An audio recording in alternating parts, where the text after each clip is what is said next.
अस्सलाम वालेकुम। तो एक बार फिर हम आपके साथ मौजूद हैं स्टे ट्यून के एक और एपिसोड में। और आज का जो हमारा टॉपिक है वो बहुत ही ज्यादा इंटरेस्टिंग है। उम्मीद है कि आपके काम वो जरूर आएगा।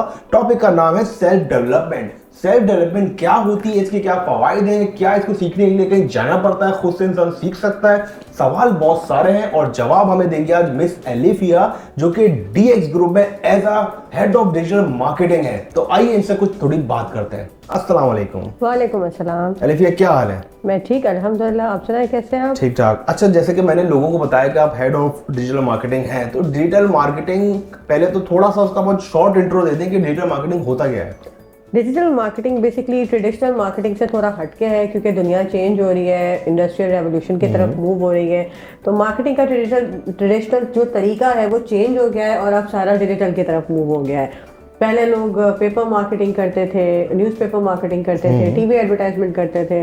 अब totally electronic marketing, digital marketing की तरफ मूव हो गए हैं। तो उसमें बहुत सारी वेरियस काइंड्स हैं। सोशल मीडिया मार्केटिंग है, एसईओ है, वेबसाइट्स है, बहुत सारे डाइवर्सिफाइड फील्ड्स हैं जिसके अंदर मार्केटिंग होती है। तो ये बेसिकली इस अम्ब्रेला के नीचे ही आई सारी चीज़ें आती हैं और इसको डिजिटल मार्केटिंग कहते हैं। अच्छा, ये डिजिटल मार्केटिंग ज्यादा सस्ती पड़ती है इंसान को, या जो पहले हम मार्केटिंग किया करते थे, बिलबोर्ड लगा रहे हैं, पेपर मार्केटिंग कर रहे हैं, सस्ती कौन सी लगती है? कंपैरेटिवली डिजिटल मार्केटिंग चीप होती है। इसकी वजह यह है कि आपके हाथ में अपना ओन बजट होता है। आप अपने बजट के हिसाब से चीज़ों को मैनिपुलेट करके, चेंज करके अपनी टारगेट ऑडियंस तक पहुंच सकते हैं। क्योंकि आजकल दुनिया ही डिजिटल पे है, हर बंदा आजकल सोशल मीडिया पे है, ऑनलाइन होता है। तो उन तक रीच आउट करना आसान है। एक ह्यूमन बिहेवियर चेंज हो गया है, न्यूज़पेपर पढ़ना कम हो गए हैं, लोग टीवी देखना कम हो गए हैं आजकल। अगर उनको मूवीज भी देखनी होंगी या ड्रामाज भी देखते होंगे तो वो यूट्यूब पे देखते हैं रादर के वो टीवी खोल के देखें। तो डेफिनेटली डिजिटल मार्केटिंग में रीच भी ज्यादा होती है और बजट भी आपका माइनस होता है।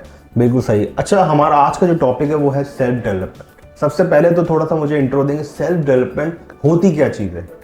देखिए बात, सेल्फ डेवलपमेंट बेसिकली इंसान की अपनी जो पर्सनालिटी है ना उसको पोर्ट्रे करना होता है, जिसके अंदर बहुत सारी चीज़ें आ जाती हैं। आपके ड्रेसिंग सेंस आ जाता है, आपकी अपीयरेंस आ जाती है, आपका बोलने का तरीका आ जाता है, आपका कम्युनिकेशन स्टाइल आ जाता है। आप किस तरह से लोगों के सामने अपने एंगर और अपनी चीज़ों को पोर्ट्रे करते हैं वो आ जाता है। आप चलते कैसे हैं, उठते कैसे हैं, बैठते कैसे हैं, आप खाते कैसे हैं। और जो इन सब चीज़ों के अलावा जो दूसरी चीज़ मैटर करती है वो ये है कि आपका करियर, आपके गोल्स, उसके हवाले से आप अपने आप के अंदर क्या इम्प्रूवमेंट कर रहे हैं, अपनी स्किल्स के अंदर कैसे टाइम मैनेज कर रहे हैं, ये सारी चीज़ें सेल्फ डेवलपमेंट का हिस्सा होती हैं। ठीक है। अच्छा, अगर जैसे कोई बंदा अगर किसी भी ऑफिस में इंटरव्यू करने जाता है, इंटरव्यू देने जाता है, तो उधर सेल्फ डेवलपमेंट के बेस पे भी उसको जज किया जा रहा होता है, या जज के इसको क्या काम आता है? बेसिकली देखिए, first impression is the last impression. तो इंटरव्यू के अंदर आपकी जो पर्सनालिटी है ना वो बहुत ज़्यादा इम्पैक्ट करती है। स्किल्स तो आपकी बाद में देखी जाती है। Technical interviews usually second interviews होते हैं। फर्स्ट इंटरव्यूज आपका जो अपीयरेंस होती है, एचआर ले रही होती है, तो फर्स्ट इंटरव्यू में देखी ही आपकी पर्सनालिटी जाती है। तो डेफिनेटली सेल्फ डेवलपमेंट का बहुत बड़ा रोल होता है आपकी हायरिंग प्रोसेस के अंदर, रिक्रूटमेंट प्रोसेस के अंदर। अच्छा जी, तो इसका स्टार्ट कैसे करें? मतलब कोई बंदा खुद को कैसे जज करे कि यार मुझे अपने आप को डेवलप करने की ज़रूरत है, क्या क्या चीज़ें करे वो, जिससे स्टार्ट कैसे करे? बेसिकली कहने का मकसद मेरा ये है। अच्छा, बेसिकली इसमें ये चीज़ है कि आप इन्फ्लुएंसर्स जो होते हैं, जिससे आप इन्फ्लुएंस होते हैं, उनकी पर्सनैलिटी को देख के अपने आप को थोड़ा सा ग्रूम करने की कोशिश करते हैं। और आइडियल पर्सनैलिटी क्या होती है ये आप बहुत ज़्यादा मोटिवेशनल स्पीकर्स अक्सर होते हैं जो बात करते हैं, बुक्स पढ़ी जा सकती हैं, लोगों के बारे में पढ़ा जाता है। तो इससे भी आपको थोड़ा आइडिया हो जाता है कि आइडियल पर्सनैलिटी क्या होती है और प्लस आपको क्या इम्प्रूवमेंट की नीड है। ये आप अपना सोशल सर्कल, अपने फ्रेंड्स, फैमिली, उनसे थोड़ा फीडबैक लेके भाई मुझ में क्या कमी है, मुझे क्या इम्प्रूव करना चाहिए बोलने के स्टाइल में, ये वो उसको नेगेटिव ना लें और अपना क्रिटिसिज्म को पॉजिटिव लेके उस पर काम करें। तो आपकी सेल्फ डेवलपमेंट में इससे अच्छा तो कुछ हो ही नहीं सकता कि आपको इम्प्रूवमेंट कैसे करनी है अपने अंदर, ये आप अपने आसपास के लोगों से पूछ सकते हैं। अच्छा, ये जो फ्रेंड सर्कल होता है, तो अक्सर लोग कहते हैं कि इंसान को जज किया जाता है कि उसके दोस्तों की गैदरिंग देख लो। बट अगर मैं अपनी बात करूं कि भाई मेरी 3 तरीके की गैदरिंग है। एक गैदरिंग जो है आपको बहुत सोफिस्टिकेटेड लगेगी, दूसरी जो है थोड़े सिगरेट भी पी रहे हैं, नशे भी कर रहे हैं। तो 3 अलग अलग तरीके की मेरे पास गैदरिंग है। तो आप कैसे जज कर लोगे मुझे कि मैं किस तरह का मेरा जो है वो इंसानों में? देखिए, गैदरिंग से इंसान जज तो होता है, लेकिन गैदरिंग आपकी पर्सनैलिटी पे इन्फ्लुएंस करती है। अब आप 3 तरह के लोगों में रह रहे हो, तो तीनों की अलग अलग तरह की वाइब्स होती हैं, अलग तरह की एनर्जीज आ रही होती हैं तीनों से। आप कौन सी एनर्जी को सबसे ज्यादा एब्जॉर्ब करते हो, आपकी पर्सनैलिटी में कौन सी चीज ज्यादा रिफ्लेक्ट करती है, आपको जजमेंट उसके बेस पे किया जाता है। क्योंकि देखिए नॉर्मली होता है कि अगर एक बंदा ग्रोइंग एज में होता है, मैं मैच्योर बंदे की बात नहीं करूंगा, अगर कोई ग्रोइंग एज में बंदा होता है तो ऑब्वियसली वो सबसे पहले नेगेटिव चीज पकड़ता है, पॉजिटिव वो पकड़ता ही नहीं है। तो उसको स्टार्ट में ही, अगर आपका कोई बच्चा है तो उसको हम किस तरह से जो है ग्रूम कर सकते हैं कि भाई आपने पॉजिटिव चीज की तरफ ही जाना है। अच्छा, इसमें यही वाली बात आप सही कह रहे हैं कि नेगेटिव चीज ज्यादा अट्रैक्ट होती है जल्दी। इसको यंग एज में नहीं कह सकते, अब हर एज में ऐसे ही होता है, क्योंकि नेगेटिव एनर्जी रिलेटिवली ज्यादा स्ट्रांग होती है रादर द पॉजिटिव एनर्जी। तो नेगेटिव एनर्जी आपको अट्रैक्ट कर लेती है। इससे तरीका ये होता है कि अगर आप किसी बच्चे को या शुरू से अगर किसी की डेवलपमेंट करना चाह रहे हैं, तो अगेन वो सोहबत का बहुत बड़ा असर होता है कि आपने उनको अच्छी सोहबत पे रखना है, पॉजिटिव लोगों में रखना है। घर में भी अगर कोई बात करनी है तो पॉजिटिव बात करनी है।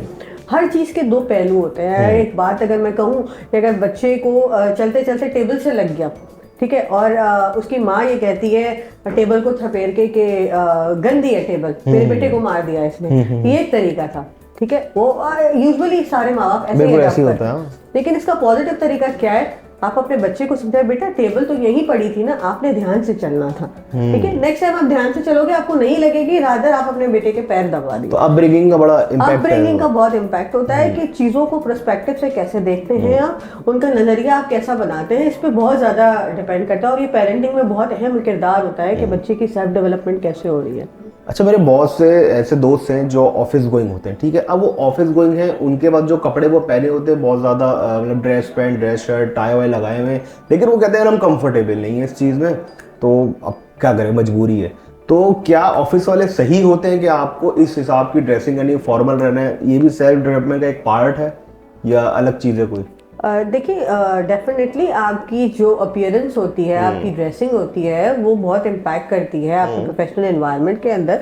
बहुत ज़्यादा ऑफिस के अंदर यूनिफॉर्म्स होते हैं और बहुत ज़्यादा ड्रेसिंग के स्टाइल्स होते हैं कि आपने हफ्ते में 4 दिन फॉर्मल पहनना है, 1 दिन आप कैजुअल में आ सकते हो। तो इस तरह की चीज़ें होती हैं और ये इसलिए भी अच्छा होता है कि जब ऑफिस, खास तौर पे जहाँ पे क्लाइंट विजिट होता है, तो वहाँ पे कैसे वहाँ का स्टाफ बैठा हुआ है, उसका स्टाइल कैसा है, उसकी ड्रेसिंग कैसी है, बहुत इम्पैक्ट करता है। तो इस चीज़ का डेफिनेटली बहुत अहम रोल होता है। सही। अच्छा, ये तो हो गई बात कि अच्छी गैदरिंग हो, अच्छी क्लोथिंग हो, सारी चीज़ें हो तो इंसान की डेवलपमेंट एक दिख रही होती है कि किस तरह का वो है। अच्छा, इसमें टाइम मैनेजमेंट का कितना रोल है? क्योंकि बहुत से लोग काम बहुत अच्छा करते हैं लेकिन टाइम पे नहीं आते, तो ये चीज़ भी सेल्फ डेवलपमेंट में आती है। बिल्कुल, टाइम मैनेजमेंट बहुत तरीके की होती है, ना सिर्फ टाइम पे आना या टाइम पे जाना, बल्कि टाइम मैनेजमेंट ऐसे है कि आपके पास अगर दिन में 8 घंटे हैं और आपका जो टास्क है वो 8 घंटों के हिसाब से आपने मैनेज किया हुआ है, तो आप बहुत अच्छे टाइम मैनेजर हैं। अगर आपको इन बिटवीन कोई एडॉक बेसिस पे कोई अर्जेंट काम आ जाता है, तो फिर आप परेशान हो जाते हैं कि अब या तो ये काम होगा या तो वो काम होगा। तो ऐसे केसेस के अंदर टाइम मैनेजमेंट की बहुत अच्छी मिसाल ऐसे होती है कि हम प्रायोरिटाइज करते हैं कि मोस्ट, लेस्ट और लीस्ट के ऊपर, कि आपका सबसे ज़्यादा प्रायोरिटी का काम क्या है, मिड प्रायोरिटी क्या है, लीस्ट प्रायोरिटी क्या है। उसके हिसाब से आप अपने कामों को डिवाइड करके आपका दिन को स्केड्यूल करते हैं। मेरी जैसे पर्सनली आदत है और लोगों की भी आदत है, मैंने किताबों में पढ़ा था, बुक्स में ये चीज़ बाकायदा मेंशन होती है कि जब आप दिन के अंदर आते हैं ऑफिस के अंदर सबसे पहले सुबह के टाइम पे, तो आप अपने आज के सारे टास्क लिखेंगे। जब तक आप लिखेंगे नहीं, आपको खुद भी नहीं पता होगा कि आपको क्या करना है। जब आप लिख लेते हैं वंस, देन वो आपके दिमाग में एक चीज़ छप जाती है। फिर आप अपने टाइम को उस हिसाब से एलोकेट करना है कि 12 बजे तक ख़त्म करना है, ये मैं लंच तक कर लूँगा, ये मैं शाम तक कर लूँगा और जाते जाते मेरा ये काम हो जाएगा। बीच में अगर कोई काम आ जाता है तो अब उसकी क्या अर्जेंसी है और फिर उस काम को, उसकी जगह पे जो काम आपने किया था उसको पीछे ले जाके उसको मैनेज करना। तो ये बहुत कहते हैं कि एक ऐसी स्किल है जो हर किसी को एकदम से नहीं आती, ये वक्त के साथ आती है। मैंने भी जब सीखी थी तो मुझे भी टाइम लगा था कि टाइम मैनेज करना। मैं मल्टीपल टास्क कर रही होती हूँ, बीइंग अ हाउसवाइफ भी होती हूँ, तो मुझे अक्सर लोग पूछते हैं कि आप टाइम कैसे मैनेज करती हैं, घर को, फैमिली को, ऑफिस को, और सोशल लाइफ भी डेफिनेटली मेरी है, एक सोशल सर्कल है। तो उसको मैनेज करने का बस यही तरीका होता है कि आपने अपने काम को प्रॉपर डिफाइन करना है, किस तरह आपने अपने काम करना है, टाइम एलोकेट करना है, तो सारी चीज़ें हो जाती हैं। मुझे ये मुश्किल नहीं लगता, लेकिन अगर मैं शुरू में देखूं जब मुझे नहीं आता था तो डेफिनेटली मुझे मुश्किल लगता था। अच्छा, आपने कहा कि शुरू में मुझे नहीं आता था, लेकिन वक्त के साथ साथ करते करते चीज़ें आ गई हैं। तो ये मेरा सवाल इसी पे है कि अगर एक बंदे को हमें ग्रूम करना है, हम चाहते हैं कि यार ये पहुंचे ही जिस जगह पे ही पहुंच रहे, ऐसा ग्रूम बंदा पहुंचे, इसकी डेवलपमेंट हुई भी, तो इसके लिए कोई डिग्री वगैरह होती है या बंदा खुद से ही चीज़ें करता है, क्या होता है? तो डिग्री वगैरह बहुत सारे मल्टीपल कोर्सेज यहाँ पे तो मुझे नहीं पता कितने ज़्यादा होते हैं। ऑनलाइन बहुत सारे कोर्सेज होते हैं, और आउटसाइड कंट्रीज फॉरेन वगैरह में बहुत सारे ऐसे कोर्सेज होते हैं जिसपे ये चीज़ें बाकायदा सिखाई जाती हैं। इवन के स्कूल से ही इन सब चीज़ों को सिखाया जाता है। यहाँ पे भी कुछ स्कूल्स मुझे पता है जहाँ पे ये चीज़ सिखाई जाती है कि बच्चों को टाइम कैसे मैनेज करना है, उनका टाइम कैसे एलोकेट होना चाहिए। तो ये स्टार्ट से ऑन प्रैक्टिस आती है, और ये वो चीज़ नहीं है किताब में पढ़ ली और आपको आ गई। ये ऑन प्रैक्टिस ही आएगी टाइम के साथ। अगर एक बंदे को ऐसा चाहिए कि मैं एक अच्छा सेल्फ डेवलप्ड बंदा लगूं, तो उसको ये चीज़ें प्रैक्टिस करनी होगी कुछ टाइम, 2 महीने 3 महीने आइडियली किसी को लगते हैं, किसी को साल लगता है, किसी को 2 साल लगते हैं। सही। लेकिन फिर वो चीज़ें उनको प्रैक्टिस के साथ आ जाती है। मतलब ये जो सेल्फ डेवलपमेंट है, वाकई सेल्फ सही नाम है इसका, प्रैक्टिस से होता है, ये पढ़ने से कुछ भी नहीं होगा इसका, बस आप वैसे ही बता दें किसी को। ठीक है जी, तो एलिफिया बहुत शुक्रिया आपका इस चीज़ पे सारी लोगों को बताने का। तो भाई उम्मीद है कि आप लोगों ने इस शो को देखा होगा, एंजॉय किया होगा, और बहुत सी बातें ऐसी होंगी जो आप लोगों ने ज़रूर सीखी होंगी। इसके अलावा भी अगर आपके पास कोई सवाल है तो आप हमें कमेंट्स में ज़रूर पूछ सकते हैं, तो बिल्कुल हम आपको इसके जवाब देंगे। तो मेरे भाई फिलहाल के लिए अल्लाह हाफ़िज़।